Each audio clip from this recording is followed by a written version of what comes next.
ተኩስ ከአፈሙዝ አይጀምርም። ጦርነት ከድንበር አይነሳም። ጥላቻ ከአንደበት አይሾልክም። ሁሉም የሚጸነሱት በአእምሮ ውስጥ ነው። ሁላችን በአንገታችን ተሸክመነው የምንሄደው ይህ ክብ ጭንቅላት በጥላቻ ያበደ ኒውክለር ቦምብ ሊሆን ይችላል። የሰላም ቅል ሊሆንም ይችላል። የአእምሮ ሳይንስ ጭንቅላታችን ለሰላም መግራት ይቻላል ይላል።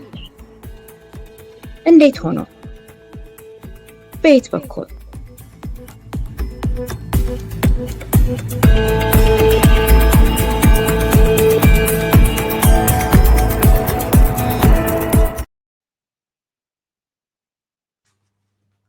ጤና ይስጥልን ክቡራን ተመልካቾቻችን፣ የአእምሮ ሳይንስ ለሰላም በሚል ወንድሙ ነጋሽ በተከታታይ የሚያቀርብልን ፕሮግራም ላይ ነን። የዩኔስኮ 8 መርሆችን መሰረት በማድረግ ባለፈው ሳምንት ግልጽነት፣ በዛሬው ዕለት ደግሞ ምላሽ መስጠትን የተመለከተ ጉዳይ ላይ ትኩረት አድርጓል። ወንድሙ እንግዲህ ያለፈው ግልጽነትን ተመልክተናል። አሁን ደግሞ ምላሽ መስጠት የሚለው ምንድን ነው የሚለው እንግዲህ በሱ ላይ ትኩረት ያድርገን ያዘጋጀውን ፕሮግራም መቀጠል ትችላለን።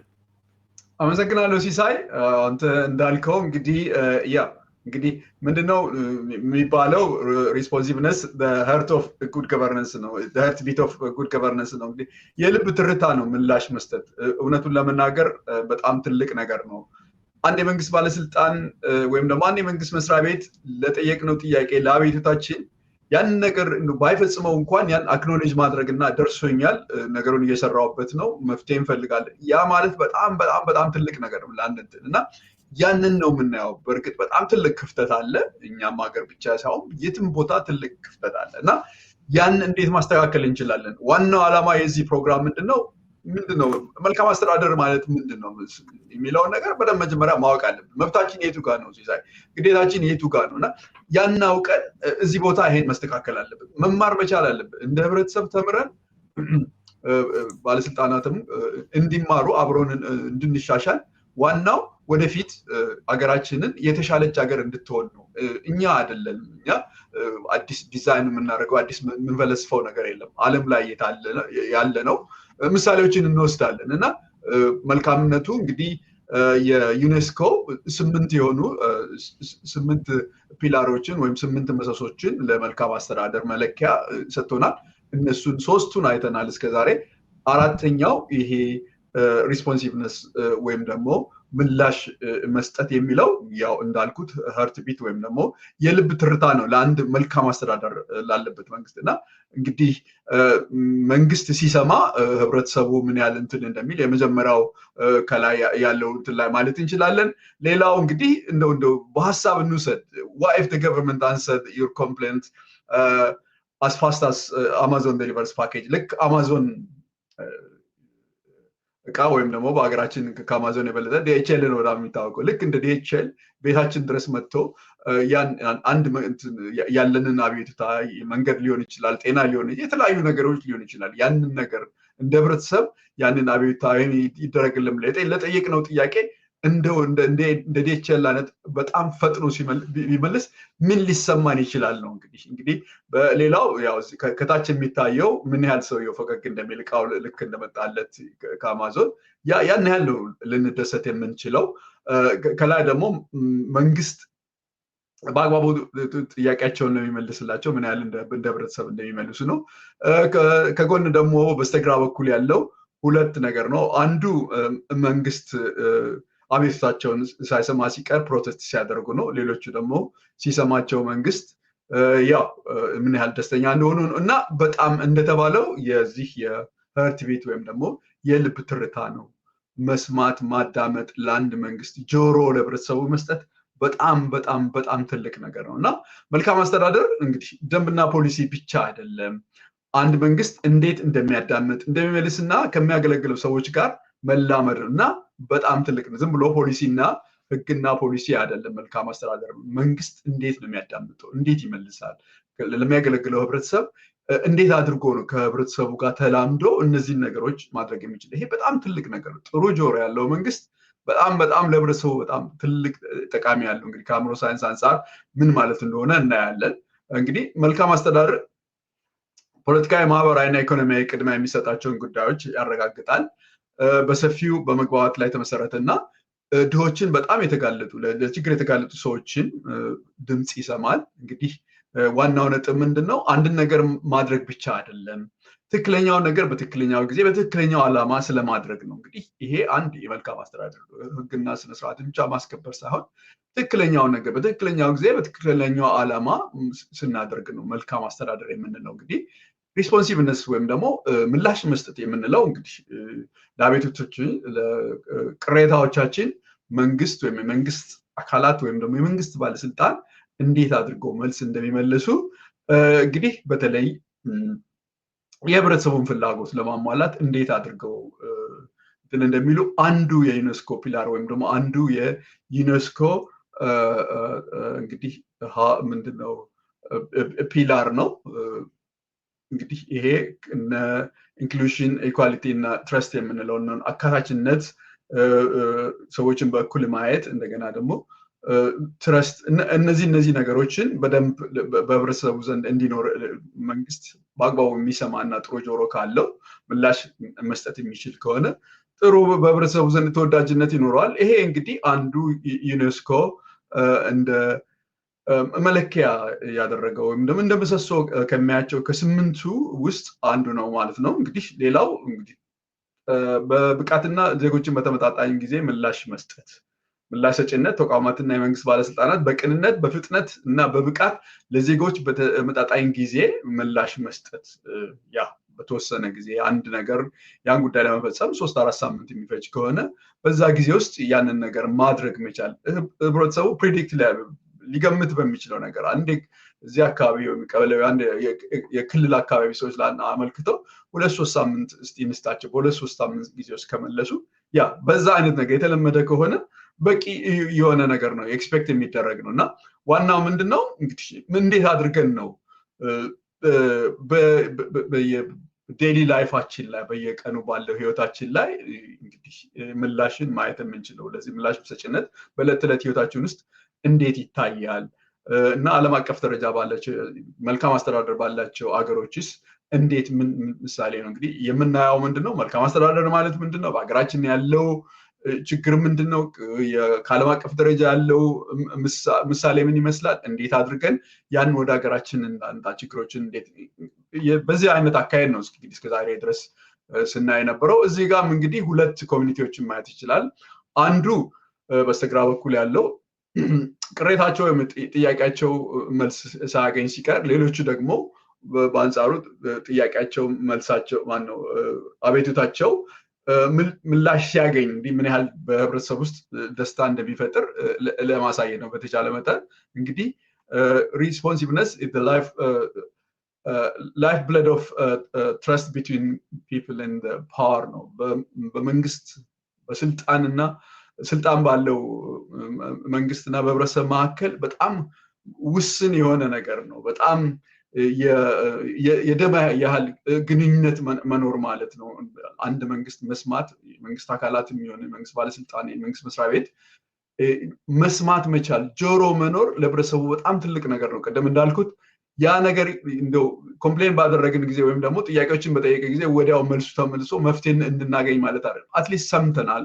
መፍትሄው ባያገኝ ፐርፌክትም ባይሆን ለዛ ነገር ሰምተናል፣ ነገሩን እያየን እየሰራንበት ነው፣ ከእናንተ ጋር ነን፣ መፍትሄ እንፈልጋለን በጋራ። ያ በጣም ትልቅ ነገር፣ አትሊስት ነገሩ ደርሶናል ማለት መቻል በጣም ትልቅ ነው። በአንጻሩ ግን ምንም ነገር የማንሰማና ምንም ነገር መልስ የማንሰጥ ከሆነ በጣም ትልቅ ችግር አለን በህብረተሰቡ።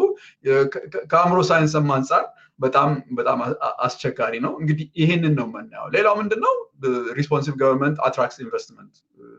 እንደዛ አይነት ቢሮክራሲ ምናምን የሌለበት እንትን ከሆነ በአግባቡ የሚመልስ ከሆነ ችግሮችን በአጭር ጊዜ ውስጥ ነገሮችን በአጭር ጊዜ ቢዝነስ ላይሰንስም ሊሆን ይችላል። እነዚህ ነገሮች በአጭር ጊዜ እንትን የሚሉ ከሆነ አትራክት ያደርጋል ቢዝነስ እና በጣም ጠቃሚ ነው ማለት ነው።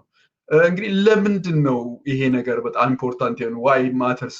ይሄ ሪስፖንሲቭነስ ወይም ደግሞ ምላሽ መስጠት ምን ያህል ኢምፖርታንት ነው? እንግዲህ በኮቪድ የቅርብ ጊዜ ትዝታ ነው። ዓለምን ላክሊ እንግዲህ ሀገራችን ብዙም ችግር አላጋጥም እንጂ ዩሮፕ፣ አሜሪካን የመሳሰሉ በጣም ከፍተኛ ሆነ ልክ እንደ ጦርነት ነው። እኔ በሀሳቤ የነበረውን ጭንቀት የነበረው ነገር ሰው ወጥቶ ከቤተሰብ ወጥቶ ነገር እንኖራለን አንኖርም ወይ የሚል ደረጃ ነበር የደረስነው እና ከቤት መውጣት አልነበረም ሁሉም ነገር የለም ስራ የለም ምን የለም እና የዛን ጊዜ በጣም ትልቅ ክራይስ ነበር ግን ያንን ነገር ቀደም ብለው ሪስፖንስ ያደረጉ ቀደም ብለው ምላሽ ለመስጠት የሞከሩ ሀገሮች ወይም ደግሞ ከዛ ደግሞ ዘግይተው ምላሽ የሰጡ ሀገሮች እንግዲህ የታየውን ብዙ ሰው በመሞት ብዙ በመሰቃየት በሀገር ላይ በጣም ከፍተኛ የሆነ ችግር በተለያዩ ሀገሮች ሪስፖንስ ቶሎ በማድረግና ባለማድረግ ልዩነቱ አይተነዋል ስለዚህ አንድ ሀገር አንድ መንግስት ለአንድ ነገር ለችግር ወይም ደግሞ ለጥያቄ ለህዝቡ የተዘጋጀ መሆን አለበት እና ሁልጊዜም ቢሆን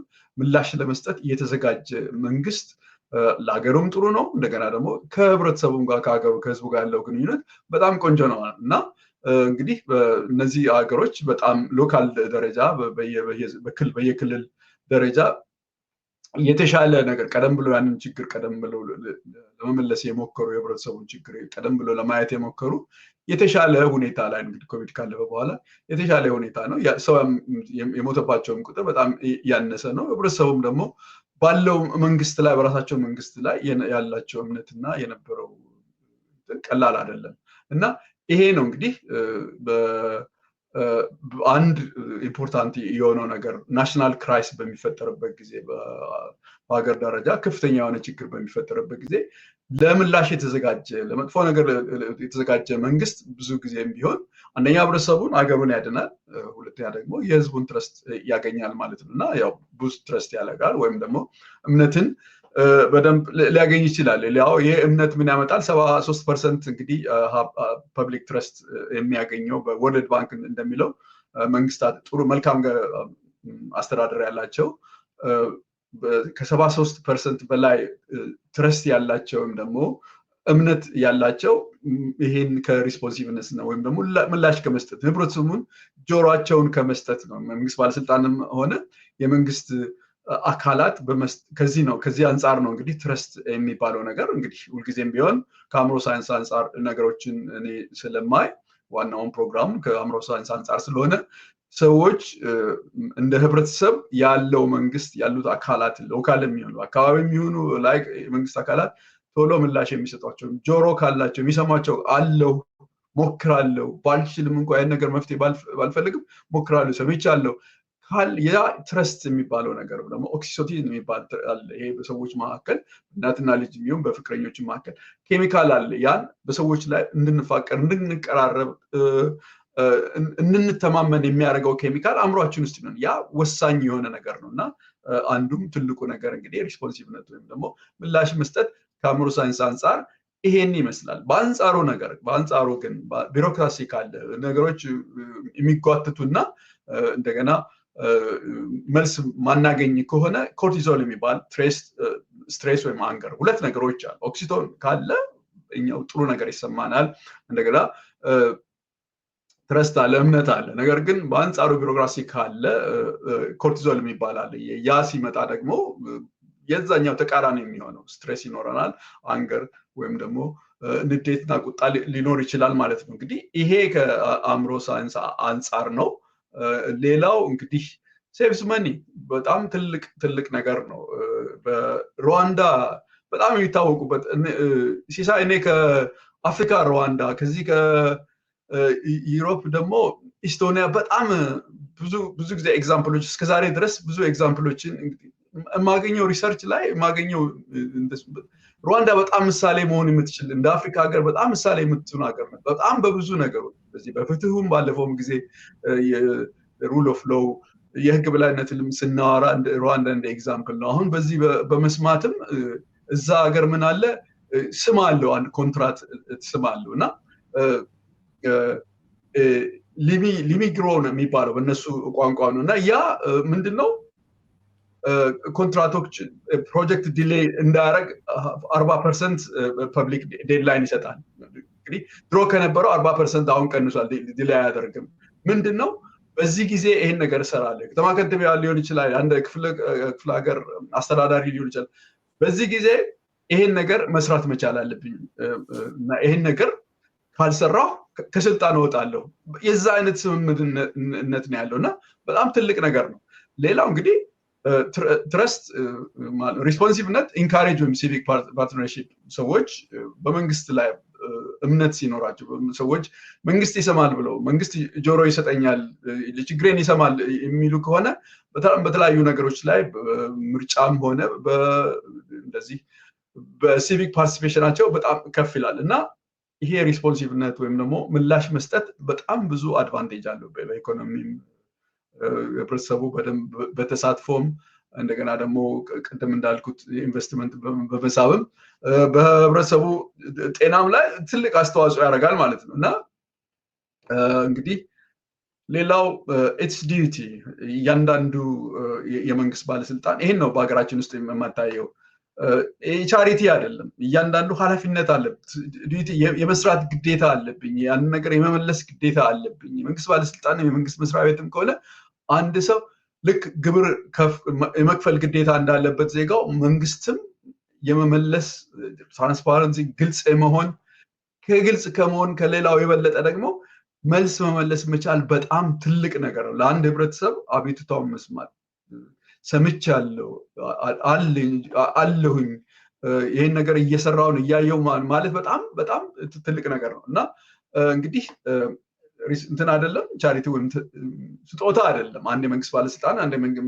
መስሪያ ቤት ችሮታ አይደለም ለህብረተሰቡ ነገር ግን ዲዩቲ ነው ያ ነገር ኃላፊነቱ መወጣት ያለበት ግዴታው ነው እና it's cheaper to prevent cows than to manage እና ያ ደግሞ መስማት መቻል በጣም እርካሽ ነው ምክንያቱም ያን አንድ መንግስት ካልሰማ የመንግስት ባለስልጣናት መስማት ካልቻሉ በኋላ ፕሮቴስት ከመጣ በኋላ የህዝብ ቁጣ ከመጣ በጣም የበለጠ ብዙ ዋጋ ያስከፍላል ማለት ነው ስለዚህ በቀላሉ ሰምቶ መመለስ መቻል ትልቅ እንትን አለው ነው እንግዲህ ያው በአንጻሩ ስሎ ሪስፖንስ በጣም ፍረስትሬሽን ዲስትረስ እና ኢንስታቢሊቲ ይፈጥራል ተስፋ መቁረጥን እንደገና እምነት ማጣትን ከዛ በኋላ ደግሞ እንግዲህ ወደ ተቃውሞ ይሄዳል ማለት ነው ስለዚህ መንግስታት ወይም መንግስት ባለስልጣናት ወይም ደግሞ የመንግስት ተቋማት መስማትን እንደ ትልቅ ነገር አድርገው ማየት አለባቸው አሁንም ከአእምሮ ሳይንስ አንጻር ብናየው እንግዲህ ይሄ አሚግዳላ የምንለው ስሜታዊ አንጎላችን ነው ሁልጊዜ ስለሱ ነው ማወራው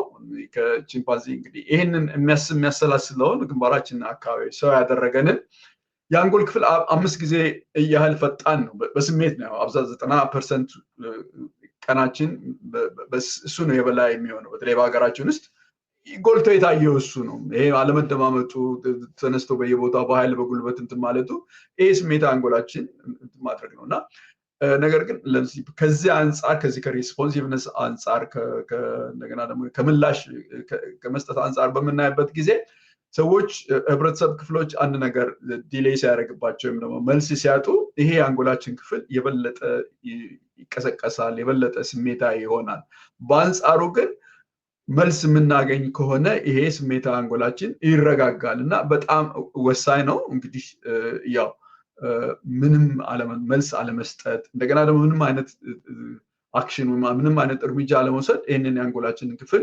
የበለጠ ትሪገር ያደርገናል ቁጣ ፍርሃትና ዲስትረስት ወይም ደግሞ አለመተማመን ይፈጥራል ስለዚህ ሪስፖንሲቭነስ ወይም ደግሞ ለህብረተሰቡ ጆሮ መኖር በጣም በጣም ጥሩ ነው ለምሳሌ ኢማጂን ምሳሌ መውሰድ እንችላለን አንድ ህብረተሰብ ክፍል የውሃ ችግር በሀገራችን እንግዲህ በጣም ትልቅ ነው የመብራቱ እንኳን እንግዲህ ደህና ነው ምናልባት የመብራት የኃይል ችግር የለብንም የስርጭት ነው ችግር ያለብን እሱ ወደፊት ቢያንስ ሊፈታ ይችላል ተስፋም አለን ምክንያቱም እኔ ያው ድሮ የመጀመሪያ ስራዬ ከመብራት አልጋ ተያዘ ስለሆነ እዛው ተምሬ እዛው ብዙ ነገር ያደረኩ ስለሆነ በቅርቡ የምከታተለው ነው በኃይል አንፃር እንግዲህ በዜናውም ላይ እንደምናየው ከሀገራችን አልፎ ለሌላው ዓለም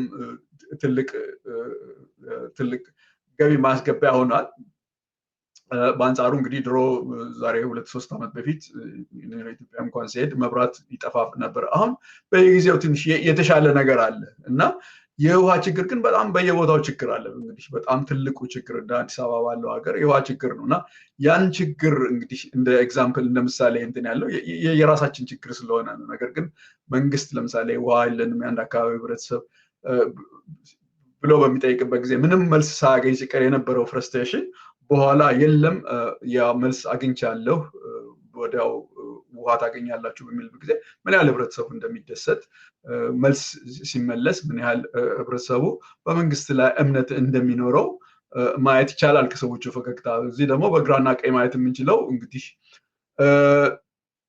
ለ8 ወራት ያህል ብዙ በዚህ በገጠር አካባቢ ያሉ ሰዎች ውሃ እንትን እንዲላቸው ሞክረው ምንም ነገር ሳያገኙ ሲቀሩ፣ በሌላው ደግሞ በቴክኖሎጂ በደንብ የሚደገፍ የመንግስት አካልና በደንብ የህብረተሰቡን የሚሰማ ሰው ምን ያህል በስተቀኝ በኩል ደስተኛ እንደሆነ፣ እነዛ ደግሞ ምን ያህል ሀዘን እንደሆነ፣ ይሄ ሁሉ ምን ያህል የመንግስት ባለስልጣናት ወይም የመንግስት አካላት ወይም ደግሞ የመንግስት መስሪያ ቤቶች ሎካል ገቨርንመንትም ሊሆን ይችላል ምላሽ አሰጣጥ ምን ያህል ህብረተሰቡ ላይ በየቀኑ ባለው ህይወቱ ላይ በጣም ይወስናል ማለት ነው። እንግዲህ ምን ይመስላል መልካም ሪስፖንስ ምን ይመስላል ማየት እንችላለን። quick acknowledgement of public concern ምንም እንኳን ወዲያው ለዛ ነገር መልስ መስጠት መቻል፣ መፍትሄው ባገኝም እንኳን በአግባቡ በዛ ሰዓት መፍትሄ እንኳን ባናገኝ ሰምተናል፣ አቤታችሁን ሰምተናል፣ ጥያቄያችሁን ሰምተናል፣ እየሰራንበት ነው፣ መፍትሄ እንፈልጋለን። ያ በጣም ትልቅ ነገር ነው።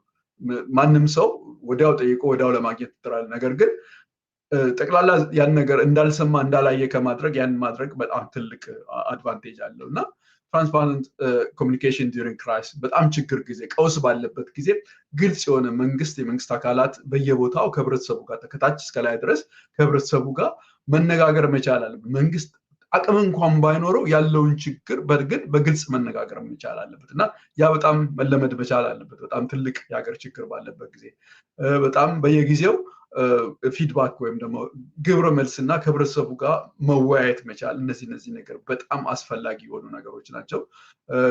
ሌላው ለችግር ወይም አንድን ከአቅም በላይ የሆነ ችግር ለመመለስ የህብረተሰቡ ጥያቄ ለመመለስ ያሉት ኢንስቲትዩሽኖች ያሉት ችግሮች ኢንስቲትዩሽናል ሬዲነስ ቱ አክት ኦን ኢንፎርሜሽን ችግር ወይም ደግሞ መረጃ በደረሰ ጊዜ በኋላ በምሳሌ እናያለን። ኢስቶኒያ ሩዋንዳ እንዴት አድርጎ በ48 ሰዓት ውስጥ በአፕ አለ መንገድ ላይ ችግር ካለ የሆነ አንዳንድ ነገሮች ችግር ካሉ በህብረተሰቡ ያን መረጃ በሚሰጥበት ጊዜ መንግስት ባለስልጣናት ወይም ደግሞ የተለያዩ የህብረተሰብ የመንግስት አካላት ሄደው ያን ምን ያህል ያን ነገር መፍትሄ ፍለጋ እንደሚሄዱ ማየት ይቻላል። እንግዲህ ይሄ ምንድነው የአንድ መንግስት ምን ያህል ሬዲ ወይም ዝግጁ ነው ማለት ነው። እንግዲህ እንደ ምሳሌ እንውሰድ ወይም ሜታፎር ቲንክ ኦፍ ገቨርንመንት ላይክ ኮል ሴንተር እንደ ኮል ሴንተር አድርገን እንውሰድ። አንድ ቦታ ኮል ሴንተር ያው እንግዲህ በውጭው ዓለም በጣም የተለመደ ነገር ነው። በደወልን ጊዜ ለምሳሌ ሞባይል ፎንም ሊሆን ይችላል የተለያዩ ነገሮች የውሃም የመብራት የመሳሰሉ በሀገራችን አለ። እንደውላለን ደውለን ምንም መልስ ማናገኝ ከሆነ ኢግኖርድ ከሆነ እንግዲህ የመጨረሻው እዚህ በቀኝ በኩል የምናየው ፕሮቴስት ነው። ነገር ግን እንግዲህ መንግስትን እንደዛ አድርገን ማሰብ መቻል አለብን። ነገር ግን በአግባቡ የሚመለስልን ከሆነ እና በደንብ ያን ችግር እንኳን ባይፈታልን ያ ሰው ተደውሎ አንስቶ እሺ ሰምቻለሁ ለችግሩ መፍትሄ እንፈልጋለን በተለያዩ ሰዎች እየደወሉ ነው ችግሩ እንዳለ እናውቃለን። ያ እንግዲህ ምን ያህል እነዚህ ሁለት ነገሮች ልዩነት እንዳላቸው ማየት እንችላለን እና መንግስትን እንደዛ ማየት እንችላለን፣ እንደ አንድ ኮል ሴንተር ማየት እንችላለን ማለት ነው። እንግዲህ ኬስ ስተዲ ቅድም ለመናገር ሞክራለሁ። ኢስቶኒያ በጣም በብዙ ነገሮች ሁልጊዜ እገልጻለሁ። በጣም ኢምፕሬስ ከሚያደርጉኝ ሀገሮች አንዱ ኢስቶኒያ ናት፣ ሩዋንዳ ናት። 95% ፐብሊክ ሰርቪስ ኦንላይን ነው። ለምሳሌ ቢዝነስ ላይሰንስ ከ30 ደቂቃ ባነሰ ጊዜ በጣም ደስ ይላል ሲሳይ እና በ30 ደቂቃ ባነሰ ጊዜ ውስጥ ይፈጸማል። ሪዛልቱ 75% ያለው ህብረተሰቡ በገቨርንመንቱ ላይ እምነት አለው። ያ ከ50% ከሌላው ዓለም አንጻር ሲታይ ኢስቶኒያ በጣም በዚህ በኩል በጣም ሄደዋል። ሌላው እንግዲህ የኢስቶኒያ ዲጂታል ሲስተም መንገድ ላይ ችግር ሲኖር የመንገዶች የተለያየ ቦታ መንገድ ሲበላሽ በ48 ሰዓት ጊዜ ውስጥ ያንን ነገር አፕ ተጠቅሞ እዚህ ቦታ እንዲህ አይነት መንገድ ተበላሽቷል ሲባል በ48 ሰዓት ጊዜ ውስጥ ያ መንገድ የተበላሸው መንገድ ይስተካከላል እና ብራዚል እነሱም ጥሩ ምሳሌ አለ። በተለይ ባጀት ላይ በደንብ ህብረተሰቡ ይወስናል። መንገድ ይሰራ በቅድሚያ ይሄን ያለ መንገድ፣ ይሄን ያለ ትምህርት ቤት፣ ይሄን ያለ ሆስፒታል ምናምን ስለሚል የበለጠ በደንብ ሪስፖንሲቭ የሆነ ገቨርንመንት አለ ወይም ሎካል ገቨርንመንቶች አሉ ማለት ነው። እና ያ እንግዲህ ወደ 30% ችግሮችንም ደግሞ ገንዘብ ያላግባብ መጥፋት የመሳሰሉትን ነገሮች ቀንሷል። እና እነዚህ የምናየው ምንድነው አገራችን ማድረግ ይቻላል፣ መሆን ይቻላል፣ እንደሌላው ሀገር ማድረግ እንችላለን የሚለው ላይ እንሄዳለን። ፌለር ኤግዛምፕል ደግሞ እንግዲህ ናይጄሪያ በዚህ በኩል በጣም የታወቀ ነው። ሃሽ ኤንድ ሳርስ የሚባል አንድ ፕሮጀክት አለ። ትክክለኛ ኢንፎርሜሽን ገና አላገኘሁትም፣ ግን ትልቅ ፕሮቴስት እያነሳ ነው። ይርስ ኦፍ ኢግኖርድ ፖሊሲ ከዛ ብዙ ኮምፕሌን አምጥቶ ናሽናል ችግር ያው መንግስት ባለመስማቱ የዛ አይነት ችግር እንደመጣ ነው እንግዲህ የፌለርን ነው የሚያሳየው። በአንጻሩ ሩዋንዳ እንግዲህ ሲቲዘን ሪፖርት ብሮከን ኢንፍራስትራክቸር ባይ ቴክስት እንግዲህ ቅድም እንዳልኩት ኤሌክትሪክ፣ ውሃም የተለያዩ ነገሮች ሊሆኑ ይችላሉ። እነዚህ አይነት ነገሮች ችግር በሚኖርበት ጊዜ ማለትም ደግሞ የተበላሸ ነገር ካለ፣ ያልተስተካከለ ነገር ካለ፣ የተሰበረ ነገር ካለ ሰው ቴክስት ሲስተም አለ። በዛ ቴክስት ሲስተም ያን ቴክስት አድርጎ ያሳውቃል እና ሪስፖንስ ታይሙ ከ3 ሳምንት ወደ 3 ቀን እና በጣም ደስ የሚል ነው። ሩዋንዳ ከዛ ሁሉ የዘር እንትን ወጥተው በዚህ ደረጃ ማድረጋቸው በጣም ይችላል። ወጣ ብለን ደግሞ ሳውዝ ኮሪያን ብናይ 200,000 ሰው ፒቲሽን ኦንላይን ፒቲሽን ካደረገ አንድ ነገር ተቃውሞ ወይም እንደዚህ ብሎ አቴንሽን ካደረገ 200,000 ሰው ፕሬዚዳንቱ በዛ ነገር ሪስፖንድ ያደርጋል። በቃ 200,000 ያል ቁጥር ከደረሰ ለዛ ነገር ፕሬዚዳንቱ አንድ ነገር ለህዝቡ ወጥቶ እንትን ይላል። ይሄ በጣም ትልቁ ነው እና ይሄ ሃይ ሲቪክ ትረስት ይኖራል በዛ ሀገር። በመንግስት ላይ ትልቅ እንትን አለ፣ መንግስት ጆሮ አለው ይሰማል የሚለው ነገር ይኖራል።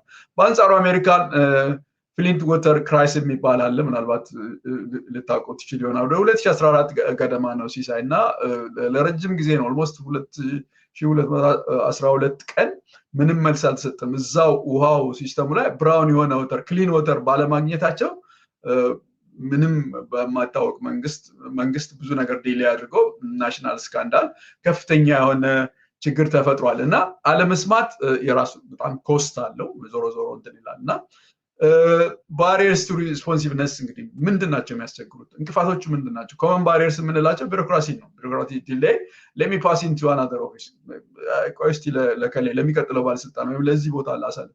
እነዚህ ነገሮች አንድ በጣም የተለመዱና ያው መልስ ላለማግኘት በጣም ችግር ከሚገኛል። ኖ ፊድባክ ሉፕ፣ ምንም ነገር ኮምፕሌን አድርገን አቤቱታ አቅርበን ምንም ነገር አለማግኘት፣ እነዚህ አንድ ትልቅ ችግር ናቸው። fear of accountability, የመጠየቅ ችግር ስላለ if we admit the fault we will be blamed፣ እኛ ነገሩን ብናምን ልንጠየቅ እንችላለን ብሎ ያለማመንና ነገሮችን እንትን ማለት እነዚህ ነገሮች ናቸው እንግዲህ መንግስት እንዳያዳምጥ ወይም ደግሞ እንቅፋት የሚሆን በመንግስትና በህብረተሰብ። ሌላው የሊደርሺፕ ስንፍና ነው። ያው ኮምፕሌን አድርገዋል፣ ከዛ በኋላ በጊዜ እንትን ህብረተሰቡ ያን ነገር ይረሳዋል የሚል አይነት እንትን አለና እነዚህ ነገሮች እንደ ባሪየር እንቅፋት ይሆናሉ።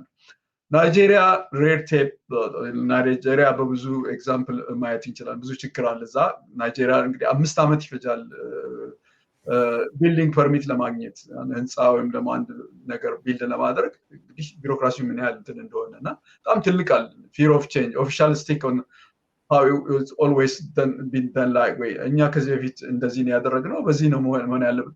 የመለወጥ ችግር አለ እና ሌላው ትልቅ የቴክኖሎጂ ጋፕ አለ። እነዚህ ነገሮች የህዝቡን ኮምፕሌኖች ትራክ ማድረግ እና ምን እንደደረሰ የት እንትን እንዳለ ማወቅ አይቻልም።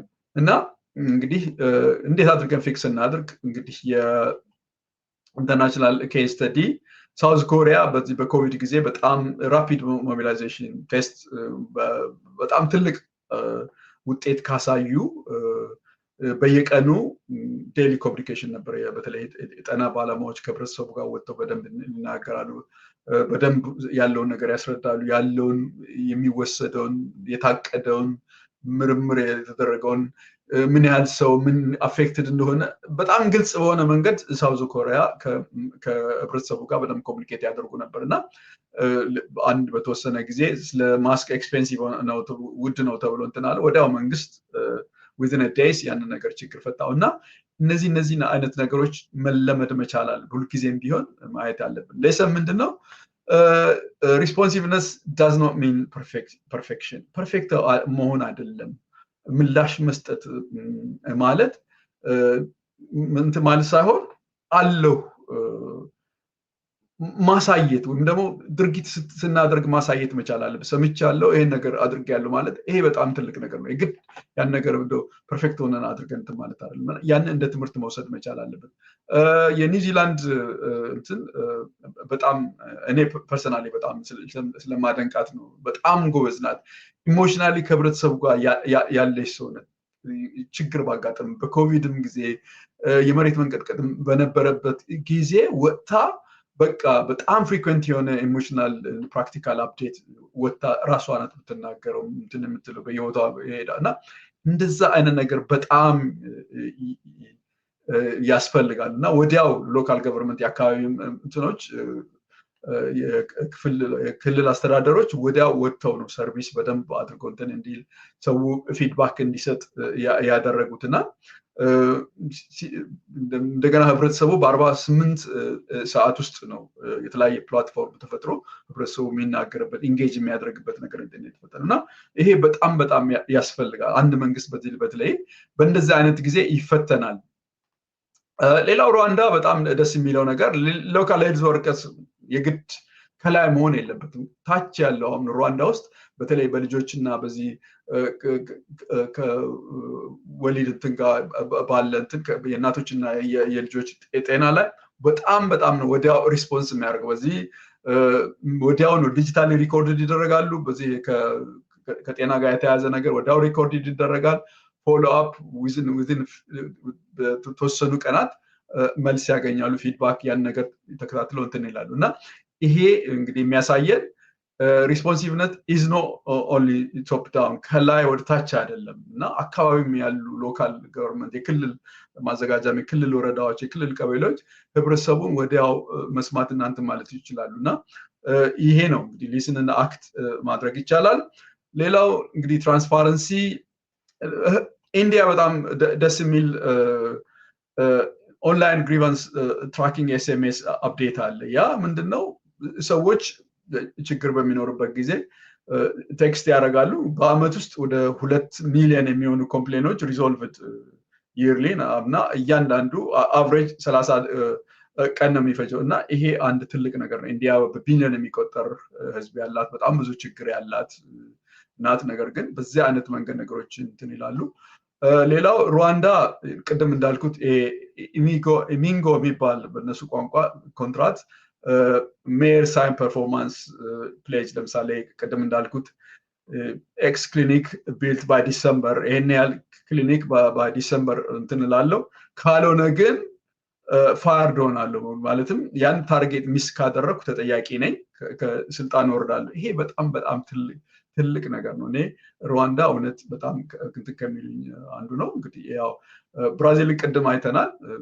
በጣም በተለይ በትምህርት ቤት በመንገድ በጤና በመሳሰሉት ነገር ህብረተሰቡ እንትን ይላል። ስለዚህ 80% ኦፍ ህዝቡ ፕሮፖዝ ያደረገው ህዝቡ ጥያቄ ይሄ ቢሆን ይሻላል ብሎ ተማክሮ ያደረገው ነገር ተግባራዊ ይሆናል። ይሄ አንድ በጣም ትልቅ ነገር ነው። እንግዲህ ሪስፖንሲቭነት ኢዝ ኖ ኤክስፔንሲቭ ውድ የሆነ ነገር አይደለም። ምላሽ መስጠት ውድ አይደለም። የማይንድ ሽፍት ነው እና አእምሯችንን ሀሳባችን ማይንድ ሴታችን የአእምሯችን መዋቅር መቀየር መቻል አለብን። ለሀገራችን ብዙ ነገር ማድረግ እንችላለን እና ማይንድ ሴታችን በዚህ ጊዜ በወቅቱ መመለስ አለብኝ ብለን ካሰብን ያን ነገር ማድረግ እንችላለን ነው አለው። እንግዲህ እየጨረስን ነው። ኮል ፎር አክሽን ምን ማድረግ አለብን? አዳፕት ሰርቪስ ቻርተርስ ለምሳሌ ስልጣን ላይ ያሉ ሰዎች ኢሜይል በ48 ሰዓት መልስ መመለስ መቻል አለባቸው ለደረሳቸው ኢሜይል። ዩዝ ኤአይ ቻትቦትስ የህብረተሰቡን ቅሬታዎች ለመስማት ዲጂታል መስማት ዲጂታል ሲስተሞች ኤአይ ሲስተሞችን አርቲፊሻል ኢንተለጀንስ ልክ እንደ ዱባይ ስማርት አሲስታንስ የሚባላል ያን ነገር ሰብስቦ በደንብ አድርጎ መረጃ የሚልበት ነገር ማድረግ ይቻላል። ለህብረተሰቡ ዲማንድ ታይም ላይንስ እኛ እንደ ህብረተሰብ መቼ ኤክስፔክት እናደርግ መቼ መልስ እናገኝ ብለን መጠየቅ መቻል አለብን። ጊዜ ስጡን ቀን ስጡን ላመለከትንበት ነገር ያን ብለን እንትን ማለት አለብን። ዩዝ ሎካል ሶሻል ሚዲያን በደንብ መጠቀም መቻል አለብን። ያን ነገር አቤቱታችን መሰማት መቻል አለበት። ሪስፖንሲቭ ገቨርንመንት ኢዝ ላክዠሪ። እንግዲህ መንግስት ምላሽ የሚሰጥ መንግስት ድሎት አይደለም። ይሄ ፋውንዴሽን ኦፍ ፒስ ነው፣ መብታችን ነው። ይህን ነገር ማለት እንግዲህ ቢልዲንግ ካልቸር ኦፍ ሪስፖንሲቭነት ባህልን እንዴት ነው የምናደርገው?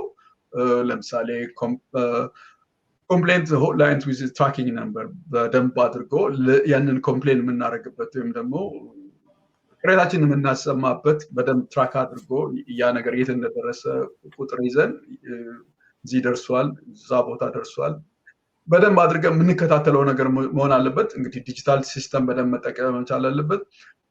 ፐብሊክ ሪስፖንስ ታይም ሪፖርቲንግ ምን ያህል አንድ መስሪያ ቤት ወይም አንድ የመንግስት አካል ወይም አንድ የመንግስት ባለስልጣናት በምን ያህል ጊዜ መልስ ይሰጣል? እነዚህ ነገሮችን በደንብ ለህብረተሰቡ እንግዲህ ማለት አለብን። እንደ ህብረተሰብ ኢሹ ላይክ የተለያዩ ነገሮችን በተለይ ሌላው ሀገር እንዳየ ነው በተለያዩ አፖች በኤስቶኒያም በሩዋንዳም እንዳየ ነው በተለያየ ኤስኤምኤስ ወይም ኢንዲያም እንዳየ ነው የተለያዩ አፖች እንደዛ ነገር ተፈጥሮልን ያን ነገሮች የተለያዩ ችግሮችን በወቅቱ ማመልከትና መጠቆም መቻል አለብን። ሌላ መጨረሻው ሚዲያ ላይ ነው። ሚዲያ ዊ ኔም ኤንድ ሼም ሳይለንት ኦፊስስ እንግዲህ ሚዲያዎች የበለጠ ትልቅ እንትን ሊጫወቱ ይችላሉ።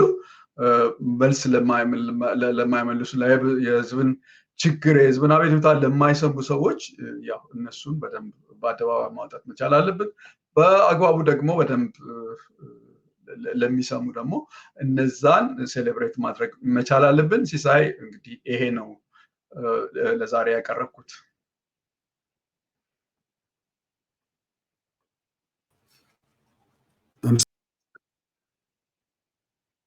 ቅርታ ወደ እንትኑ እየወጣ አስቸግሮኝ ነው። ምናልባት እንግዲህ ምላሽ መስጠት የሚለውን ነገር ስታነሳ ምላሽ አለመስጠት ውስጥ የትኛው መንግስት ምላሽ በሚሰጥበት ወቅት በየትኛውም የስልጣን መዋቅር ላይ ምላሽ ሲያገኝ ምላሽ ህብረተሰቡ ምላሽ የሚሰጠው ከሆነ መንግስት ተግባሩን በአግባቡ እየተወጣ ነው፣ ህዝቡ ደስተኛ ነው። ህዝቡ ደስተኛ ከሆነ ደግሞ ያው ቅሬታ የለም፣ ቅሬታውን ተከትሎ የሚመጣ ተቃውሞም አይኖርምና ስለዚህ ምላሽ አለመስጠት ያው በየደረጃው ባለው መዋቅር ስለሆነ በአንድ በኩል መንግስት የመቆጣጠር አቅም ውስንነቱ፣ በሌላም በኩል ደግሞ ያው የመቆጣጠር አቅም ውስንነቱ ሌሎች ሌቦች ወይ ደግሞ በተለያየ መንገድ ሰው መበደል የሚፈልጉ ሰዎች ያን ድል ወይ ያድል እንዲያገኙ ስለሚያደርግ ዞሮ ዞሮ ይሄ ምላሽ መስጠት እና ለመስጠት ከመንግስት የመቆጣጠር አቅም ጋር የሚያዝ ነገር አይደለም ወይ? ምናልባት ጥናት ላይ የተመለከተው ነገር ካለ? ትልቁን ነገር አነጣ። አሁን እኮ የኛ ሀገር ችግር ምንድን ነው? መንግስት ፍላጎት አለው በላይ ከፍተኛ ደረጃ በፖሊሲ ደረጃ በፓርቲም ደረጃ ከፍተኛ የሆነ ፍላጎት አለ። ነገር ግን ችግር ነው ምልህ ከየት ነው የመጣ ነው? በተለይ ይሄ ሪፎርም ስለሆነ በኛ ሀገር ያን ነገር ተጠቅመው ብዙ ነገሮችን መንግስትንም ለማስቀየም ውስብስብ የሆነ ችግር አለብን በሀገራችን እና ይሄ መዘጋት የለብንም። ሙሉ በሙሉ መንግስት አቅም አለው ማለት አይደለም እንደኛ አይነት ሀገር። ነገር ግን በሌሎች ሀገሮች እንደ ሩዋንዳ ወደዛ እንሄዳለን። እነ ሩዋንዳም እኮ ችግር ነበረባቸው። እነ ሩዋንዳ እኮ በሚሊዮን የሚቆጠር ህዝብ በዘር እንትን ያለባቸው፣ ግን ከዛ ወጥተው እዛ በቀላሉ አይደለም የሚወጡት። ብዙ ነገር እንትን ብለዋል እና ችግር አለ። መንግስት ብዙ መቆጣጠር የማይችላል።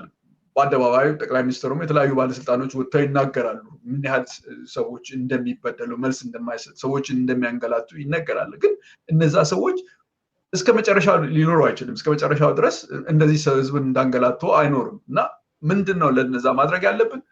አንድ ቅድም እንዳልኩት በሚዲያ መጠቀም አለብን። እነዛን ማውጣት፣ ህብረተሰቡ ኮምፕሌን ማድረግ መቻል አለበት እና በየቦታው ጥሩ ለሚያደርጉትን በደንብ አድርገን ማመስገን መቻል አለብን። በደንብ ሚዲያውንም እኛም በቴክኖሎጂም ተጠቅመን ያን ነገር በጋራ መታገልና ሉክ መልካም አስተዳደር ማለት እንደዚህ መስማት መቻል አለበት። ስለዚህ በዚህ ጊዜ ይሄን ነገር ማግኘት አለበት። ህብረተሰቡ በጣም ኃይል አለው። መንግስት አቅም ላይኖረው ይችላል። ነገር ግን የኛ አቅም ነው ወሳኝ የሚሆነው።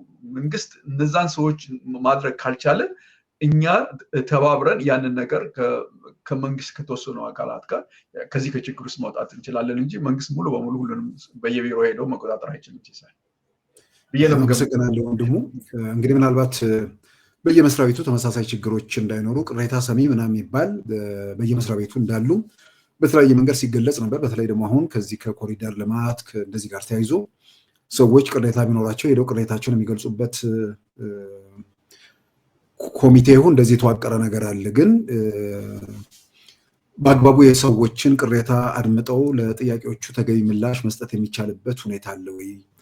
በአንድ በኩል እንግዲህ ቅሬታው በሚፈጠርበት ወይ ደግሞ የቅሬታው ምንጭ በአንድ በኩል ሙስና ነው፣ በሌላም በኩል የመንግስት መዋቅር ውስጥ ሆነው በተለያየ መንገድ መንግስትን የማይስማማቸው ሰዎች የዛ ሂደት አካል ሊሆኑ ይችላሉ። ያም ሆኖ ደግሞ ቅሬታውን ሰው አድሮበት ቅሬታ ሰሚው ጋር ሲሄድ ደግሞ ቅሬታውን የሚቀበለው አካል ለቅሬታው ተገቢው ምላሽ መስጠት የሚችልበት ሁኔታ እነዚህ እንግዲህ አጠቃላይ ምናልባት ሩዋንዳ ትልቅ ምሳሌ ሊሆን ይችላል። እንዳልከው አፍሪካ ሀገር ነው። አፍሪካ ሀገር ብቻ ሳይሆን ከትልቅ ቀውስ ውስጥ ከ800 እስከ 1 ሚሊዮን ህዝብ የአንደኛው ክፍለ ዘመን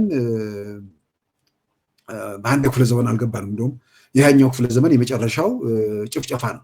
ያ ምናልባት ከዛ በፊት ከዛ በኋላ እንደዛ ነው ጭፍጨፋም አልተካሄደም እና ከዛ አይነት አስቸጋሪ ሁኔታ ውስጥ ወጥተው የተረጋጋ ሀገር ፈጥረው ህብረተሰቡን ደግሞ ጥያቄዎችን መመለስ የሚያደርጉት ጥረት ለኢትዮጵያም ትልቅ ትምህርት የሚሰጥ እንደሆነ ይታመናል። ምናልባት ኢትዮጵያ ውስጥ የተለየ የሚያደርገው ደግሞ ያው ግጭት፣ ቀውስ ምናምን ደግሞ የቀጠለበት ሁኔታ ስላለ ከነዚህ ምዕራፍ ደግሞ መሸጋገር ሲቻል ይሄ መንግስት መዋቅር ውስጥ ያለውን በህዝቡ በረሰቡ ላይ ምላሽ ባለመስጠት ያሉ ነገሮችን ለመፍታት ደግሞ የራሱን አስተዋጽኦ ሊያደርግ ይችላል፣ አይታወቅም።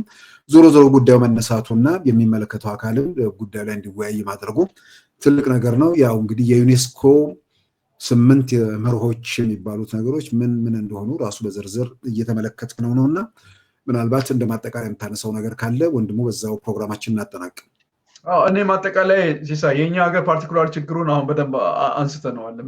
ምንድነው ጠንካራ መሆን አለብን። እንደ ህብረተሰብ እኛ ጠንካራ መሆን መቻል አለብን። እንደ ህብረተሰብ ጠንካራ ሆነን እነዚህን ህብረተሰብን የሚያንገላቱ ህብረተሰብን መልስ የማይመልሱ ሰዎች ወይም ደግሞ መንግስት አካላትን በደንብ አድርገን መታገል ኤክስፖዝ ማድረግ አለብን።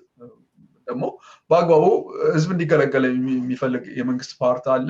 ከነሱ ጋር ሆነን በደንብ ከሰራን ከዚህ ችግር ውስጥ እንወጣለን እና እኛ ጠንካራ መሆን አለብን። መብታችንን ማስከበር አለብን። መብታችን ነው፣ መልስ ማግኘት አለብን።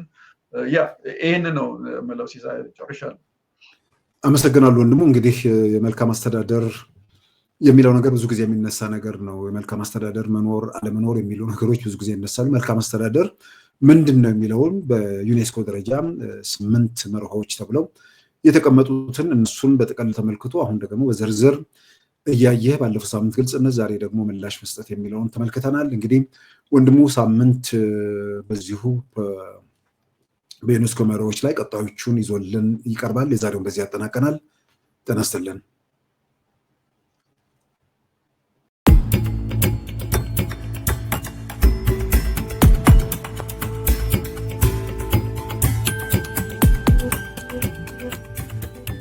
ተኩስ ከአፈሙዝ አይጀምርም። ጦርነት ከድንበር አይነሳም።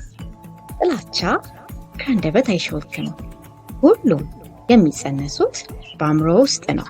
ሁላችንም በአንገታችን ተሸክመነው የምንሄደው ይህ ክብ ጭንቅላት በጥላቻ ያበደ ኒውክለር ቦምብ ሊሆን ይችላል። የሰላም ቅል ሊሆንም ይችላል። የአእምሮ ሳይንስ ጭንቅላታችን ለሰላም መግራት ይቻላል ይላል። እንዴት ሆኖ? በየት በኩል?